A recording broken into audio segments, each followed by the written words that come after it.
السلام عليكم ورحمة الله وبركاته. طلاب الثانوية الأزهرية والعامة، برحب بكم في فيديو جديد بإذن الله. النهاردة هنستكمل الفصل الثاني، هنبدأ في الدرس الرابع. نقول بسم الله توكلنا على الله. اللهم لا سهل إلا ما جعلته سهلا، وإنك تجعل الحزن إذا شئت سهلا. اللهم يسر لي أمري واحلل عقدة من لساني يفقهوا قولي. عندي الدرس الرابع بيتكلم عن سياسة مصر الخارجية في عهد محمد علي ومحاولات استقلاله عن الدولة العثمانية. أولا كده قبل محمد علي، السياسة الخارجية بتاعت مصر وعلاقتها بالقوى الدولية عبر المراحل التاريخية المختلفة كان بيحددها موقع مصر الجغرافي ومجالها الحيوي، إن هي طبعا كانت متوسطة القارات ومتوسطة ما بين الشرق والغرب، فيقدروا إن هو تربط بين الشرق والغرب اللي عايز يعدي من هنا لهنا أو العكس. طيب قبل تولية محمد علي بقى، مصر أصلا ما كانش ليها سياسة خارجية. ممكن يجي لي هنا سؤال يقول لي بما تفسر قبل تولية محمد علي لم يكن لمصر سياسة خارجية. طبعا هنقول لخضوعها منذ مطلع القرن ال16 من 1517 لحكم الدولة العثمانية، وطالما كانت تحت الحكم العثماني فهي كانت بتتبع السلطان في الحرب والسلم على السواء، يعني ملهاش تطلعات خارجية إلا بأمر السلطان. هيقول لي العلاقة بين حروب محمد علي ومحاولة استقلاله عن الدولة العثمانية. بعد ما محمد علي تولى حكم مصر بدأ يبقى عنده محاولات استقلال حقيقية عن الدولة العثمانية، وبدأت من ساعة ما بعت السلطان العثماني للجزيرة العربية علشان يخمد الدعوة الوهابية. كان في واحد اسمه محمد بن عبد الوهاب، كان عامل زي حركة انفصالية كده شبه بتاعة علي بيك الكبير، وكان عايز ينفصل عن الدولة العثمانية. فالسلطان العثماني أمر محمد علي اللي هو طبعا دلوقتي والي على مصر إن هو يروح هناك يخمد الحركة الانفصالية دي. بعد كده بدأت تتبلور محاولات الاستقلال بشكل واضح عند محمد علي لما حدث ما بينه وبين السلطان العثماني صدام في الشام، علشان محمد علي بدأ يدرك أهمية إن يبقى فيه رابطة عربية واحدة عشان تواجه الرابطة العثمانية. من ناحية تانية التوسعات بتاعة محمد علي في السودان والجزيرة العربية وحوض البحر المتوسط كانت بتقوم بدور الظهير للحكومة المركزية اللي أقامها محمد علي. يعني إيه بتقوم بدور الظهير؟ يعني بتبقى حماية ليها، حماية من الجنوب، حماية من الشمال، حماية من الشمال الشرقي، مكان الشام، الجنوب تحت، يبقى مأمن الأماكن اللي حوالين مصر. طيب أنا عندي الحروب بتاعة محمد علي بتنقسم لحاجتين: حروب كانت باسم السلطان العثماني أو برغبته هو اللي قايل له يروح يخوضها، وحروب تانية بإرادة محمد علي. الحروب اللي كان السلطان هو باسم السلطان اللي قايل لمحمد علي يروحها كانت حروب شبه الجزيرة العربية وحرب اليونان اللي هي حرب المورا.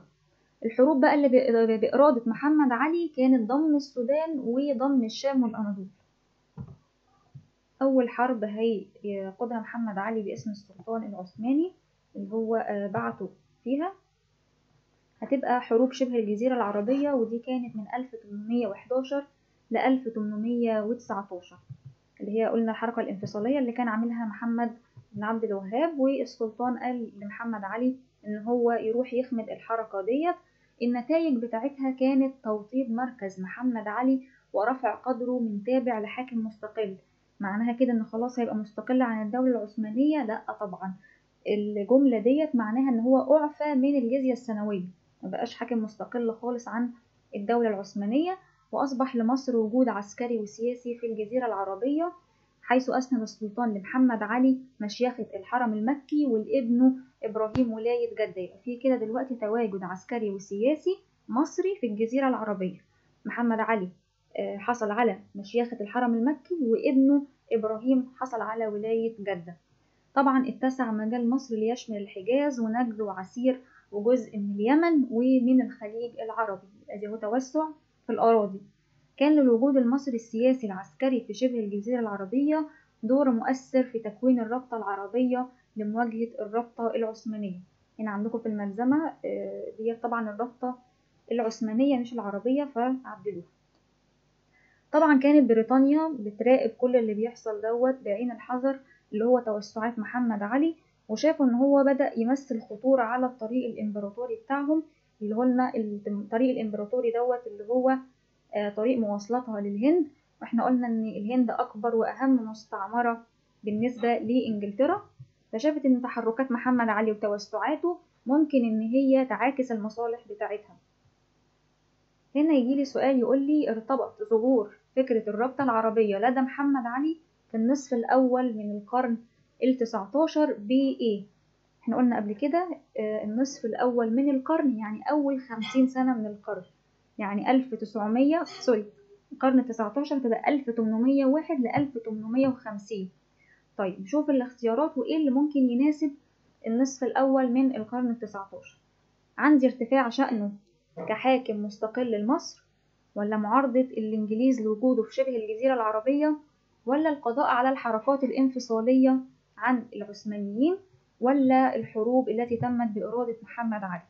هو هنا يقصد في النصف الأول من القرن ال19 الإجابة اللي هتناسبها اللي هي القضاء على الحركات الانفصالية، يقصد بيها الحركة الوهابية اللي كانت سنة 1811 لغاية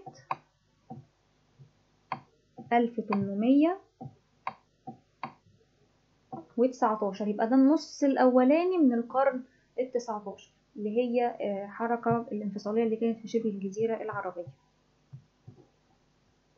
عندي بعد كده حسب ترتيب الكتاب بعدها حرب اليونان، بس لا هي في الترتيب الأساسي بتاع التواريخ إن الحرب اللي بعد الجزيرة العربية حرب السودان. ليه بقى؟ لأن حرب السودان أو ضم السودان كانت 1820، لكن لو جينا بصينا هنا في حرب اليونان أو المورة هتبقى 1821، فاحنا ناخدها بالترتيب الزمني أفضل. الحرب اللي بعد حروب شبه الجزيرة العربية كانت حرب بإرادة محمد علي اللي هي ضم السودان، وديت أول حرب بإرادة محمد علي.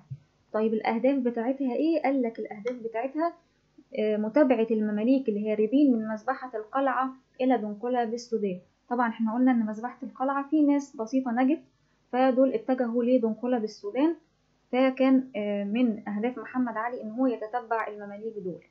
قال لك برضو عايز أكتشف مناجم الذهب والماس نظرا لأهمية الذهب كمقوم للسلع والتبادل التجاري، وعشان أنمي التجارة، وكمان عشان أجند السودانيين في الجيش.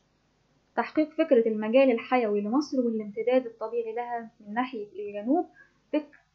السلام عليكم ورحمة الله وبركاته طلاب الثانوية الأزهرية والعامة، برحب بكم في فيديو جديد بإذن الله. محاضرة اليوم هتبقى آخر درسين في الفصل الثاني. طبعا احنا كنا في الدرس الرابع وصلنا لغاية معاهدة لندن، وازاي ان الدول الأوروبية عايزة توقع نظام الاحتكار بتاع محمد علي. عندي هنا الدرس الخامس بيشرح أحوال مصر في عهد خلفاء محمد علي، وهنشوف بقى سقوط نظام الاحتكار دوت أثر ازاي على مصر في كل المجالات بتاعتها. أول حاجة بيقول لي سقوط نظام الاحتكار. أثر نظام الاحتكار اللي اتبعه محمد علي على الرواج التجاري لأوروبا. هي أوروبا كانت متضايقة ليه أصلا من نظام الاحتكار، وإيه اللي خلى إن هي عايزة تعمل معاهدة لندن عشان توقع الاحتكار؟ قلنا إن محمد علي كده هو كان قفل الأسواق قدام الدول الأوروبية، لأن هو طبعا كان محتكر التجارة ومحتكر تجارة الواردات، وما كانش فاتح السوق زي ما كان على الأول. احنا عارفين إن أوروبا كان فيها ثورة صناعية، والثورة الصناعية كانت بتخليها تعمل منتجات كتيرة، فالمنتجات ديت لما الأسواق المحلية كانت بتكتفي منها كانت بتحب إن هي تخرج لبره في أسواق في الشرق زي مصر وغيرها. فلما جه محمد علي بنظام الاحتكار بتاعه وقفل عليها الموضوع دوت، هي اتضايقت منه وحسته إن هو حجر عثرة في طريقها للرواج التجاري بتاعها، فراحت عملت معاهدة بلطة ليمان وعملت تسوية لندن علشان تتخلص من النظام دوت. وده طبعا أثر على أحوال مصر المختلفة في عهد خلفاء محمد علي بعد كده. عندي معاهدة بلطة ليمان اللي هي أغسطس 1838، واتسمت بالاسم دوت بالنسبة للمكان اللي عقدت فيه بتركيا. كان تطبيق معاهدة بلطة ليمان في إطار تسوية لندن اللي هي 1840 إذانا ببدء سقوط نظام الاحتكار. طيب يعني إيه سقوط نظام الاحتكار؟ إحنا كنا خدنا التعريف بتاع نظام الاحتكار. طيب إن هو يسقط بقى هيبقى رفع يد الدولة عن القيام بالدور الاقتصادي وترك المنتجين أحرارا فيما يفعلون. يعني اللي عايز يزرع حاجة يزرعها، واللي عايز يصنع حاجة يصنعها بالكم وبالمقدار اللي هو عايزه. احنا قلنا إن محمد علي هو اللي كان بيقول لهم هنزرع إيه وبكميات إيه، وهنصنع إيه وبكميات إيه، ما يتعدوهاش أو يقلوا عنها. وطبعا كان البيع والشراء من خلال محمد علي، مفيش بيع ولا شراء مع المزارع ولا الصانع لوحده كده، هو محمد علي اللي بيشتري منه وهو اللي بيبيع له وهو اللي بيحدد الثمن في الحالتين. طيب سبب المعاهدة ديت قال لك رغبة بريطانيا في القضاء على نظام الاحتكار الذي مارسه محمد علي، والذي كان حجر عثرة أمام الرواج الأوروبي التجاري، حيث أغلقت مصر أسواقها أمام البضائع الأوروبية في ذلك الوقت، اللي كانت في أوروبا في حاجة لأسواق علشان تصرف المنتجات بتاعتها زي ما قلنا بعد الثورة الصناعية. طيب النص بتاع المعاهدة إيه؟ بيقول لي النص بتاعها هو إلغاء نظام الاحتكار التجاري الذي يتبعه محمد علي، ويبدأ في التنفيذ في يوليو 1839. طيب عندي الموقف بقى بتاع محمد علي ده حاجة مهمة، هو محمد علي هيسيب الموضوع كده هو بالساهل؟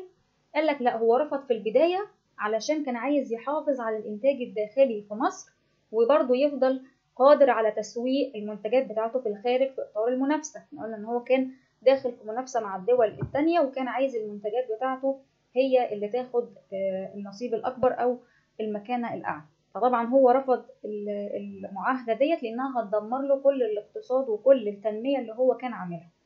في الآخر اضطر إن هو يوافق في إطار تسوية لندن، وده طبعا شرحناه بالتفصيل في الدرس الرابع.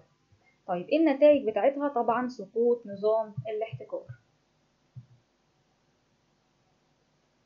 طبعا عندي من النتائج بتاعتها دخول الاستثمارات الأجنبية في مجال توظيف المال والإنتاج بمقتضى اتفاقيات تجارية مع مختلف الدول الأوروبية. يعني خلاص بقى الباب مفتوح قدام الاستثمارات الأجنبية، يستثمروا براحتهم في البلد، عايز يحط يبني بنوك، عايز يستثمرها في زراعة، عايز يستثمرها في صناعة، الباب دلوقتي بقى مفتوح قدام الأجانب على الآخر. سيادة مناخ الحرية الاقتصادية، وإن كان ذلك لصالح الأجانب أكتر من المصريين. يعني في حرية اقتصادية، ومفيش بقى إن محمد علي ازرعوا كذا واعملوا كذا وكل حاجة ماشية بالحساب، لكن الانفتاح دوت أو الحرية الاقتصادية ديت كانت أصلا لصالح الأجانب أكتر من المصريين. هيقول لي إن كان لسقوط نظام الاحتكار في أواخر عهد محمد علي آثار امتدت لعهد خلفائه في جميع نواحي الحياة. وعندي هنا لو جالي سؤال بيقول اتخذت الدول الأوروبية موقفا مضادا من سياسة محمد علي الاقتصادية بهدف: ألف، تحرير عملية التبادل التجاري داخل مصر، ولا إتاحة الفرصة لتسويق المنتجات المصرية بأوروبا، ولا تسويق السلع والمواد الخام في الولايات العثمانية، ولا تأمين طرق التجارة الأوروبية نحو الشرق. طبعا الإجابة هتبقى اللي هي ألف، اللي هي تحرير عملية التبادل التجاري داخل مصر، ودوت بسبب رغبة بريطانيا في القضاء على نظام الاحتكار الذي مارسه محمد علي، والذي كان حجر عثرة أمام الرواج التجاري الأوروبي لإغلاق مصر أسواقها أمام البضائع الأوروبية التي كانت أوروبا في حاجة لتصريف منتجاتها بعد الثورة الصناعية. هنبدأ نتكلم عن أحوال مصر في عهد خلفاء محمد علي. وأول حاجة عندي أثر سقوط نظام الاحتكار على الوضع الاقتصادي. طبعا اقتصاد يعني زراعة، صناعة، تجارة. أول حاجة عندي أثر سقوط الاحتكار على الزراعة إن أصبح المزارعون أحرارا في زراعة ما يشاءون من الغلات وبالأسلوب الذي يريدونه. احنا كنا عارفين إن محمد علي مستحدث أساليب حديثة بحيث إن هي تقلل الجهد وتكتر الإنتاج. يعني بدل ما الزارع كان مثلا بيزرع بطريقة بدائية قوي أو تاخد منه مجهود كبير وتطلع زرع قليل، لا، محمد علي احنا عارفين ان هو كان بيستحدث اساليب جديدة وبيجيب خبرات جديدة يعلمه هنا البلد. لكن دلوقتي خلاص كل مزارع حر في الزراعة اللي هو عايز يزرعها، يزرع اللي هو عايزه بالكميات اللي هو عايزها وكمان بالطريقة اللي هو يشوفها صح وتريح. عندي تاني حاجة، حدث تأخر وجمود في أساليب الزراعة.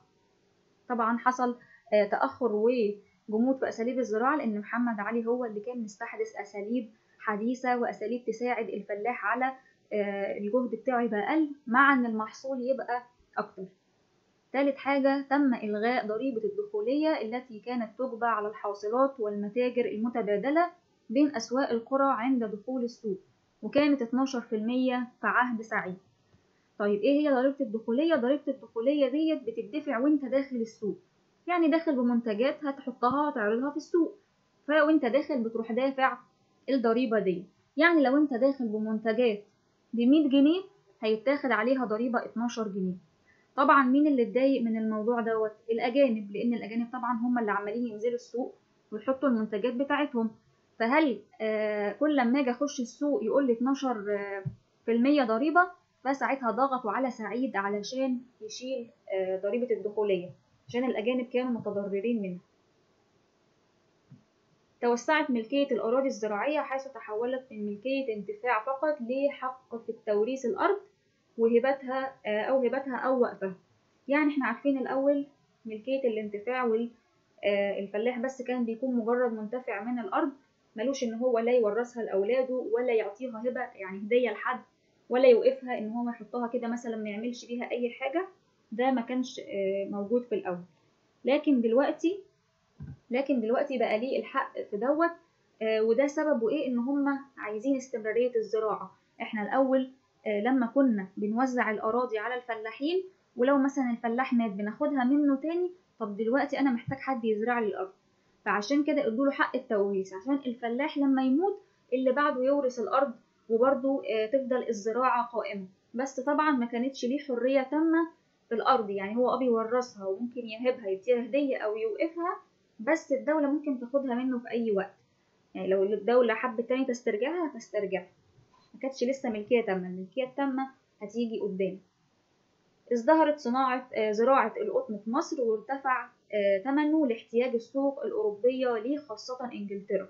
القطن طبعا لأن القطن المصري قطن ممتاز، فالسوق الأوروبية كانت محتاجاه بكثرة، خاصة إنجلترا. عشان كده ازدهرت وزادت زراعة القطن، وطبعا كل الفلاحين بقوا حابين ان هم يزرعوا قطن علشان الطلب عليه كتير. حدثت محاولات لتطوير اساليب الزراعة وتم ادخال نباتات جديدة في عهد اسماعيل. معظم عهد اسماعيل كله حضارة ونهضة، يعني اي نهضة او حضارة هنلاقيها دايما في عهد اسماعيل، ما عدا الجانب السياسي هو كان مبوظه خالص.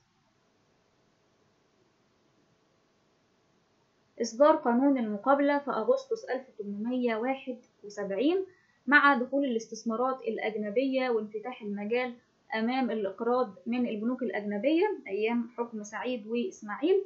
بدأت الحكومة المصرية إن هي تواجه مشاكل في تسديد الديون في مواعيدها، عشان كده أصدرت قانون المقابلة. أنا عندي أما الاستثمارات الأجنبية دخلت مصر وبدأ الانفتاح في المجال، فبدأت إن الحكومة المصرية تقترض من البنوك ديت، والبنوك ديت طبعا عليها فوائد عالية. فلما فضلت مصر تقترض منها زي ما يعمل إسماعيل دلوقتي، ما فضلت تقترض منها، جت ساعة تسديد الديون ما قدرتش إن هي تسدد في المواعيد بتاعتها. فإسماعيل قال أنا هعمل قانون المقابلة دوت علشان يقدر يسد بيه الديون. إيه هو قانون المقابلة وإيه فكرته علشان يكون إسماعيل هيقدر يسد بيه الفلوس؟ قال لك قراراته إن هو بينص على أن يدفع على أن الذين يدفعون 6 أمثال الضريبة المقررة على الأرض الواحدة. يعني بينص إن الفلاح يدفع 6 أمثال الضريبة مرة واحدة. اللي يعمل كده يعفى من نصف الضريبة المقررة بصفة مستمرة، ويكون لهم حق الملكية التامة للأرض. يعني إيه الكلام ده برضه؟ يعني دلوقتي لو الفلاح بيدفع 100 جنيه ضرايب على الأرض في السنة، فإحنا بنقول لك ادفع لنا 6 سنين مقدم. 6 سنين يعني 600 جنيه. حلو، يبقى أنت دفعت مقدم 6 سنين، تقعد 6 سنين مش هتدفع. بعد ما يعدوا ال6 سنين يعني السنة السابعة هتدفع نص الضريبة، يعني تدفع 50 جنيه بدل 100 جنيه بصفة مستمرة، وهيكون ليك حق الملكية التامة للأرض. خلاص يعني يبقى ليك بقى الأرض حرية إن أنت تعمل أي حاجة فيها. طيب النتائج بتاعته جت إيه؟ قال لك إن كان أحد أسباب استقرار المزارعين والاهتمام بالإنتاج الزراعي. طبعا الفلاح ما صدق، بيقول لك ده إحنا هيدينا الأرض ملكية تامة، فده خلى الفلاح يقعد على الأرض بتاعته ويهتم بالإنتاج الزراعي. هو الأول في الاندفاع كان بيهمل في الزراعة لأنه حاسس إن الأرض مش بتاعته، ولا إن هو هيورثها ولا الكلام دوت خالص. لكن دلوقتي بيقولك الأرض هتبقى ليه ملكية تامة. طيب عندي هنا هوت مشكلة إن الفلاح أصلا هيجيب الفلوس ديت منين؟ الفلاح كان بيعمل إيه عشان يدفع 6 أمثال الضريبة مرة واحدة؟ كان بيروح للبنوك الأجنبية علشان إن هو يقترض منها الفلوس ديت، وكان بيرهن الأرض بتاعته علشان لو جه وقت السداد وما دفعوش ليهم طبعا الحق إن هم يسحبوا الأرض بتاعته، ودي كانت برضو مشكلة. يعني هم في الآخر بيستدينوا من الدول الأوروبية أو بيقترضوا من الدول الأوروبية، بعد كده ما يعرفوش يسدوا الديون، يصدروا قوانين يلموا بيها فلوس. الفلوس دي برضو الفلاحين بيكونوا واخدينها من البنوك، يعني هي حلقة مفرغة كلها بتسلم بعضها.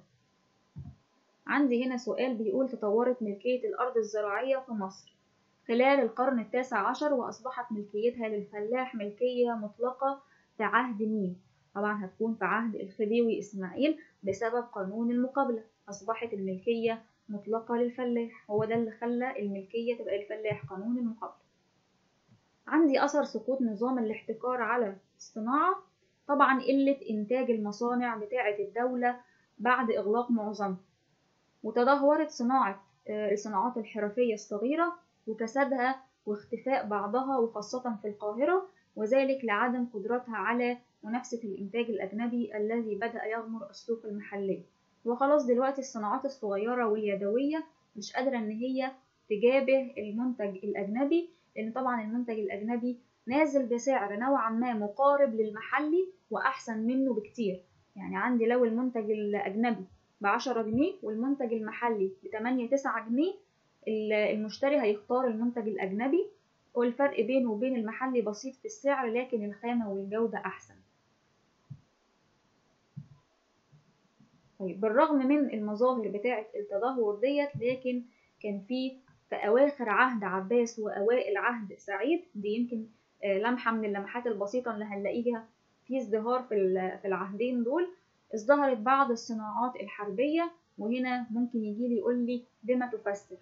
طبعا بسبب اشتراك مصر في حرب القرم بين تركيا وروسيا من 1853 ل 1856، وده بناء على طلب السلطان العثماني. طيب احنا عارفين طبعا ان تركيا وروسيا من الاول شوية مع بعض حبايب وشوية بيتخانقوا، شوية بيتفقوا على محمد علي وشوية برضو حروب بينهم. فطبعا الدولة العثمانية جت هتقوم بحرب اللي هي حرب القرم مع روسيا. طيب دلوقتي مصر مالها انها تشترك في الحرب؟ هي مش مصر ديت ولاية عثمانية، ولما السلطان بيجي يخش حرب بيبعت للولايات بتاعته علشان يبعتوله دفعة من الجيوش أو من الجنود يشتركوا في الحرب. فطبعا احنا دلوقتي كنا قفلنا المصانع والدنيا نامت خالص، لكن دلوقتي احنا في حرب، يعني محتاجين صناعات حربية، محتاجين بقى ذخيرة وأسلحة علشان نقدر نسلح الجيش اللي رايح يساعد السلطان. هنا ممكن يجيلي سؤال بيلعب بيه في الألفاظ، ممكن يكون من الحاجات برضو المهمة اللي تتكتب. لو قال لي مثلا إن روسيا أثرت على أوضاع مصر في النص الثاني من القرن ال19، أثرت على أوضاع إيه من مصر؟ وخدوا بالكم إن النص الثاني من القرن ال19 غير ما يقول النص الثاني من القرن ال18، دي حاجة ودي حاجة تانية خالص. طب نمسك دلوقتي اللي هو ال19 اللي هو يقصد بيه حرب القرم. عشان كده بقول نفهم التواريخ في وسط الكلام، لأن هو هنا دلوقتي بيقول لي روسيا أثرت على أوضاع مصر إيه في النص الثاني من القرن ال19. هنا يقصد إن هو أثرت على أوضاعها الاقتصادية. ما يجيش حد يقول لي إنها عسكرية، هي كانت صناعات حربية بس طبعا صناعة يعني اقتصاد، فهي أثرت على الاقتصاد إنها خلتنا فتحنا تاني المصانع عشان نعمل صناعة حربية. طيب النص التاني من القرن ال19، احنا عندنا القرن بنجيبه ازاي؟ لو هو القرن ال19 يبقى كده هو بداية من 1800. طيب أنا عندي بيقول لي النص التاني، طب النص الأولاني أصلا بينتهي فين؟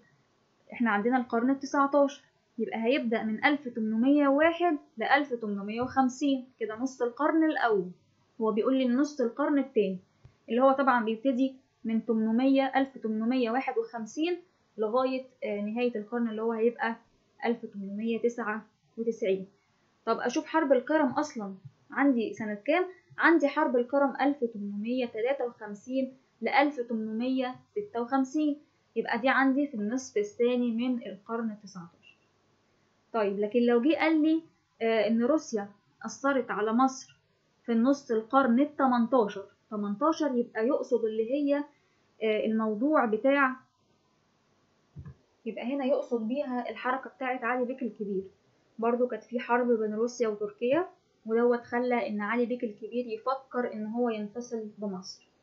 فناخد بالنا بالنصف القرن ال18 يقصد بيها حركة علي بيك الكبير، لان هي كانت برضو في النص الثاني من القرن ال18 اللي هو 1768، يعني 68 دي بعد ال50، النص الثاني.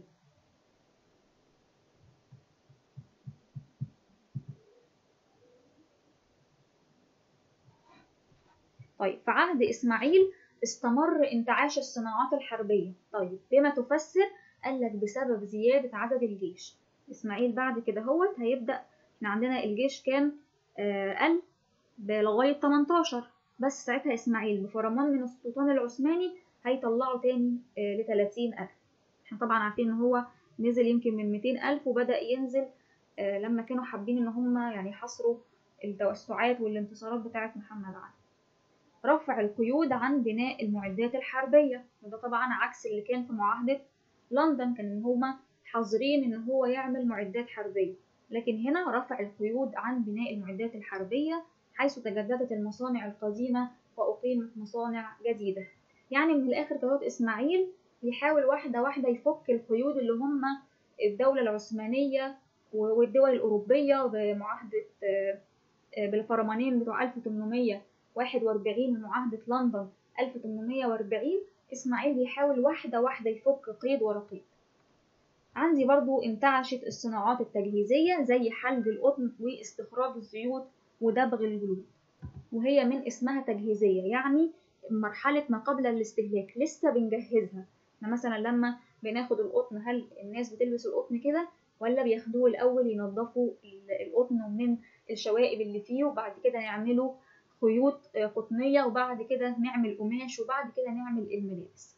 عندي انتعشت الصناعات التحويلية. التحويلية دي بقى التحويلية اللي هي خلاص اللي هي الاستهلاك، زي صناعة السكر والغزل والنسيج والورق.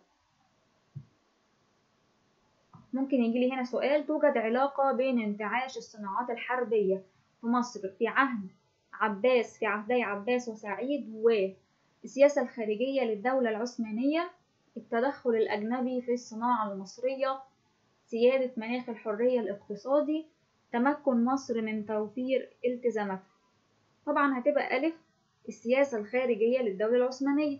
هو مش جايبها لي صريح، بس هو يقصد بيها حرب القرم اللي كانت بين الدولة العثمانية وروسيا اللي اشتركت فيها مصر. نيجي لأثر سقوط نظام الاحتكار على التجارة والنقل والمواصلات. الحقيقة ما تأثرتش التجارة قوي بزوال نظام الاحتكار، علشان بدأ التخفيف من القيود بتاعته تدريجيا. ممكن يجي هنا يقول لي دلل، هقول له: حيث سمح للمنتجين الزراعيين بإقامة حلقات لبيع الإنتاج بالمزايدة بدلا من البيع عن طريق الشونة الحكومية اللي هي المخازن أو الشويلة بتاعة الحكومة، اللي هي كان طبعا محمد علي. احنا كنا عارفين مفيش حد لا بيشتري ولا بيبيع إلا محمد علي، لكن دلوقتي بقى في حاجة اسمها المزارعين بيعملوا حاجة اسمها حلقات الإنتاج بالمزايدة. يعني إيه الكلام دوت؟ يعني إن المزارع بياخد المنتج بتاعه، مثلا الخضار، بياخده على السوق، يحط القفص مثلا بتاع الطماطم أو بتاع الخيار أيا كان نوع الخضار، يحط القفص ويبدأ إن هو يفتح حاجة اسمها مزاد. يعني مثلا واحد يقول له: هشتري منك القفص دوت ب10، يقول واحد تاني: لأ أنا هشتري منه ب15، واحد تالت ب20. هو مثلا حاطط في دماغه إنه عايز يوصل الصندوق دوت أو الصندوق بتاع الطماطم، هو حاطط في دماغه مثلا هو عايز يبيعه ب25، فيفضل لغاية اما ده يعلي وده يعلي، لغاية اما واحد مثلا يقول ايه 25، ومحدش يقول تاني يعني يعلي عليه، فخلاص يقول له خلاص تتباع للي هو قال ب25. وهنا هو عنده حرية ان هو يبيع او ما يبيعش. يعني ممكن الاسعار الموجودة اللي الناس قالتها ما تعجبوش، يروح شايل المنتجات بتاعته يقول لك مش بايع، ما عجبنيش. فهنا هو سايب له حرية البيع بالمزايدة بالطريقة اللي هو عايزها وبالسعر اللي هو عايزه. برضو سمح للتجار الإنجليز بالإتجار في المنتجات الزراعية والصناعية وبيعها في مصر وتصديرها للخارج. هنقول منتجات زراعية، هي مصر أصلا عندها حاجة؟ هقول لك زي القطن اللي كان عليه إقبال كبير من الدول الأوروبية خاصة إنجلترا، وهم ياخدوا القطن من مصر يروحوا باعتينه هناك على المصانع الأوروبية تصنعه، ينزل في الأسواق الشرقية يتباع. بعد كده قام الأجانب بتوريد ما تحتاجه السوق المصرية من منتجات. بدأوا بقى إن هم ينزلوا بالمنتجات إن هو يبيعوها المستوردة. وقلنا إن المنتجات المحلية كانت يعني ضعيفة وصغيرة ويدوية، ما قدرتش تجابه المنتجات الأوروبية أو المستوردة. زاد حجم التجارة وزاد نشاط التجار الأجانب في الاستيراد والتصدير، وده في عهد سعيد. ممكن يقول لي من النتائج المترتبة على ده أدى إلى زيادة الاهتمام بالنقل والمواصلات. واحنا أكيد مش هيبقى طريق رايح جاي فيه البضائع يبقى طريق مثلا مكسر، يبقى طريق فيه قطاع طرق، كل الكلام ده. فأنا ههتم بالنقل والمواصلات إن الطريق يبقى قدامي أمان ويبقى ممهد بحيث إن أنا أنقل حاجة بسهولة. فتم إنشاء الخط الحديدي بين اسكندرية والقاهرة وبين القاهرة والسويس، وعملوا مهدوا الطرق البرية والسكك الزراعية وتوسيع شبكة البرق والبريد. البرق ده اللي هو التليفون ده طبعا ما كانش زمان في كل البيوت، كان مثلا عند العمدة عشان يتواصل يعني الناس اللي هي الكبار في البلد هي اللي تتواصل مع بعضها، فما كانش التليفون في كل مكان يعني زي دلوقتي. والبريد اللي هو طبعا احنا عارفينه الحاجات اللي هي بنرسلها زي اليومين دول